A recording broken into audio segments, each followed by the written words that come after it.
First of all, that's terrifying. But that's like Super Buffalo Bill. That's like Hannibal Lecter status. Congratulations, you're having a boy, and you just killed your mother-in-law. Welcome back, everybody. Dynamite intro, my darling. Crushed it as always. Welcome back, everyone. Today we're looking at some mysteries that have gone, to this day, unresolved. We're going to try to get to the bottom of it. Let's start here. This man accidentally murdered his wife, but he has no idea how it happened. Quiet down. I'm trying to get some pointers here. Sorry.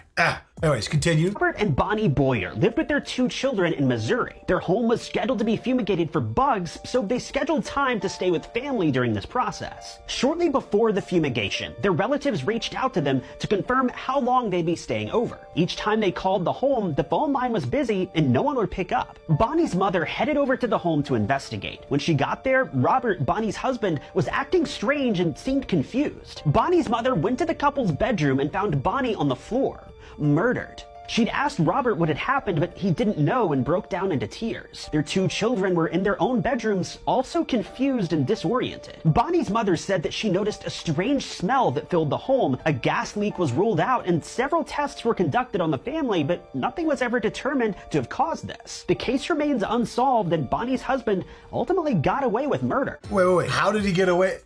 I mean, did we ever consider the possibility that he just murdered his wife? What was the whole thing they were trying to set up? Like, there was a fumigation? Like, oh man, I'm so disoriented. I'm not buying it. Nope. Now I know what to do. If we ever get in a big fight and you see the schedule the bug fumigation on the planner, look out for that kitchen knife. Have you ever heard of DB Cooper? Apparently this is like one of the most famous unsolved mysteries in the country. I did a video where it was mentioned and I was like, oh, I don't know what that is. And everyone in the comments was like, how the hell do you not know who DB Cooper is? It's like, well, we're about Listen, there's a lot of true crime junkies out there, so. Oh, tell me about it. On November 24th, 1971, a man under the name of Dan Cooper booked a flight from Portland, Oregon to Seattle, Washington. On the flight, Dan was wearing a business suit and carried a briefcase and a paper bag. Around 3 p.m., after the plane had taken off, Dan handed a note to the flight attendant and demanded that she read it because he had a bomb. He asked her to sit next to him and write a note and take it to the captain. The note said the following: I want $200,000 by 5 p.m. in cash. I want 2 back parachutes and 2 front parachutes. When we land, I want a fuel truck ready to refuel. No funny stuff or I'll do the job. When the flight landed in Seattle, Dan allowed the 36 passengers off the plane in exchange for the money, but he demanded that the captain and some of the crew members to stay on the plane and fly to Mexico. Somewhere between Seattle and Nevada, Dan jumped out of the plane with his parachute and money and was never seen again. The FBI made the serial numbers of the bills public in efforts to find the money and potentially find Dan. Years went by and Dan could not be located, but in 1980, a young boy found $5,800 of the same bills at Tana Bar in Vancouver, Washington. That is badass. But all for $200,000. Like, you have to calculate. It's like, all right, how much? 70s, how much was that? I mean, that's probably adjusted for like $1 million right now. Yeah, no more than $1 million. But still, to like risk that for that much money, that's the problem though, is like, how much money can you jump out of a plane with before it's too much? Honestly, I feel like parachutes are pretty strong. Like, you could probably get a solid $1 million or $2 million on your back in a briefcase. But anyways, yeah, that's like one of the most famous unsolved mysteries. Dude just jumped out of a plane after holding the whole thing hostage. Never heard from again. Oh, look at this. $200,000 in 71 is equivalent to $1.4 million now in 2022. All right. 2023 is probably more like 1.8. That's kind of crazy to think about out of that much inflation in 50 years. That's 7x the amount in 50 years. You're losing 100% of the buying power of your money every decade. It's fucking terrible. On February 19th, 2013, the naked corpse of a young woman was found floating in the water tank atop downtown LA's Cecil Hotel. The hotel's maintenance workers had gone to check on the rooftop tank after guests complained that their water tasted funny. No! wild. get out of here. Is that legit? I don't know if I'm gonna believe that part. But we'll see. I mean, that's convenient, but Yeah. why else would you check the It water definitely tank, makes really, a though? compelling story. And why would here's the other piece of it. I don't really understand how hotels work from like a structural standpoint, but aren't you just tapped into the normal water source of the city? Like, why is your freaking know. why is your water coming from tanks on the roof? I'm an idiot, 95% idiot. So correct me if I'm wrong. Maybe it's like filtered up there and then comes back down. Who knows? It was then that they found the severely waterlogged and decomposing body of 21-year-old Elisa Lam. Huh. Lam had been reported missing more than 2 weeks earlier, and though her death was ruled an accidental drowning, Come on. no one knows why or how she ended up in that tank in the first place. Then, her bizarre case grew all the more disturbing when police released an eerie CCTV video of Lam in the hotel's elevator right that before does look she a was little last sketchy. seen alive. Lam's erratic behavior in the footage, coupled with her inexplicable disappearance, have kept her case morbidly fascinating for amateur sleuths and conspiracy theorists alike to this day.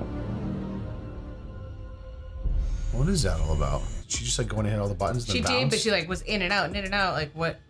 You know what's funny is like I feel like people that are big into like true crime stuff, unsolved things are the best part. It's the best part for Right. content because you can kind of formulate your own theories and come up with their own reasons why it happened. Sure.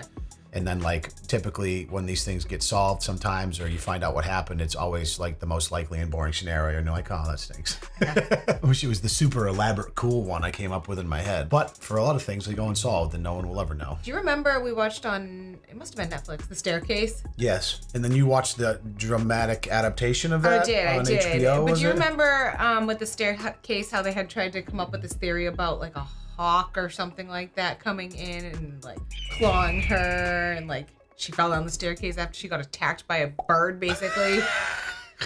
It's like some of the theories that people can come up with that Yeah. are so far-fetched, That- but you can get yourself down such a rabbit hole of like believing how true it is. No, you can. It's easy. It's like if you want to believe something hard enough, you typically can make yourself. The Ryker web story. These two kids are somehow the same person. Oh, dude, I remember that picture from something. Because first of all, that's terrifying. Let me explain. In case you didn't know, Ryker Webb was a 3-year-old boy from Montana that went missing. He was last seen playing outside his home Friday before he disappeared. Dozens helped looking for Ryker, and there were drones, boats, and even dog teams. Soon, even the Air National Guard joined. The sheriff admitted it was hard looking for Ryker, but they never gave up. Shortly, a code red was sent out to the neighborhoods nearby. The next day, deputies reported that Ryker was found, and this is what he looked like. Many people are saying that this is not the same child due remember to this. the distinct facial features that supernaturally changed. I don't know what Ryker went through, but being in the wilderness for 2 days isn't enough to completely change a person. What are your thoughts? That wasn't that BS. long ago. BS that it's the same kid? Yeah. Dude, it's easy to make two people look really different in a picture. And especially if you've been alone in the woods for 2 days, survived by seeking shelter in a shed. First of all, 3 years old, 2 whole days in the wilderness, temperatures dipped into the 40s in an area with mountain lions. Absolute legend. Look at his footsies are like worn through. I hope that's one of those things that it was Australian wilderness. Oh God, not Australia. Spider showers. Holy crap. Oh.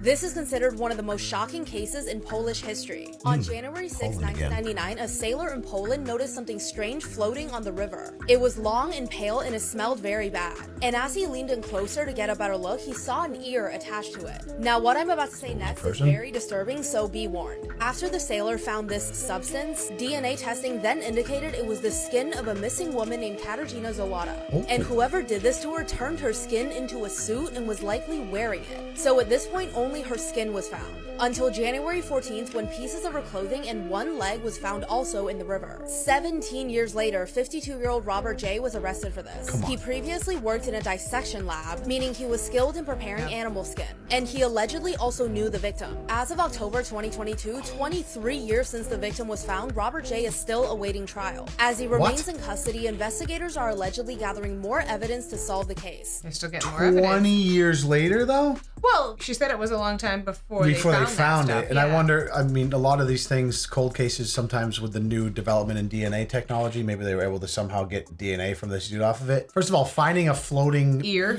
No, it was her, like a skin sack. It was like her skin that had been filleted from her body floating in the river. I can't imagine you can do that in like one piece. I don't even want to think about it, but that's like super Buffalo Bill. That's like Hannibal Lecter status. Yeah. But then to catch the guy and it's like, oh, he works in a dissection part of like a biology lab or something. Yeah. Yeah. And it was somebody that he knew. That's crazy. Breaking news, they have now released video footage of the missing teen who jumped off of a cruise ship into shark-infested waters. 18-year-old Cameron Robbins was celebrating his high school graduation on a sunset cruise. However, after being dared by his friends on board to jump off, he did so near Athol Island in the Bahamas. The footage, which I will show you at the end, shows Robinson swimming towards a life preserver that was thrown out to him. And However, then the teenager seems to be fixated on a shadowy figure and swims the opposite direction. Here's a look at the video. He jumped off! Did you see this?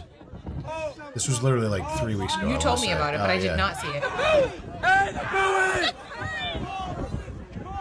It is now thought that because of that video, he was attacked by a shark. In an update provided yesterday by the Royal Bahamas Defense Force, they said the area where Robbins went overboard is, quote, really shark infested. That is true. Authorities They said did after say that. receiving the initial report on Wednesday, they searched through the evening Friday night. On Friday evening, they suspended the search and said, quote, we offer our sincerest condolences to Cameron Robinson's family and friends. It's so weird how when it's like the fresher it is, like the more impactful it is. Right, It's sure. like, oh, this happened in 1992. It'd be like, whatever. Oh, we it's know 30 better years ago. now. It's No. like, no, this happened a People are couple still- weeks ago. Parents, family are still grieving. That's by far going to be the most eerie one. Yeah. And then just the ship keeps going. You don't think he got eaten by a shark? You Oh, said no, it's certainly possible. I don't know. I just, the whole idea of like, oh, this shadowy thing, you wouldn't be able to see that. It was pitch black. He wasn't able to No, see and shit. it's like wavy and you're That's freaking what I trying mean. to, like, There's no way. I don't think tread water and stay I don't think he alive. would have been able to see that from a distance and be like, "Ooh, let me swim the other way." I have my own story that's like also very tragic. I didn't know these people personally, but I knew a person who knew somebody when it was at like a high school graduation party, and this is when I lived up in New Hampshire, so it was, you know, everyone partied in the woods and the sticks. You had huge bonfires or whatever. They had kegs. It was a keg party. Someone took a keg that had been tapped, it was empty, and they threw it in the bonfire. Oh, no.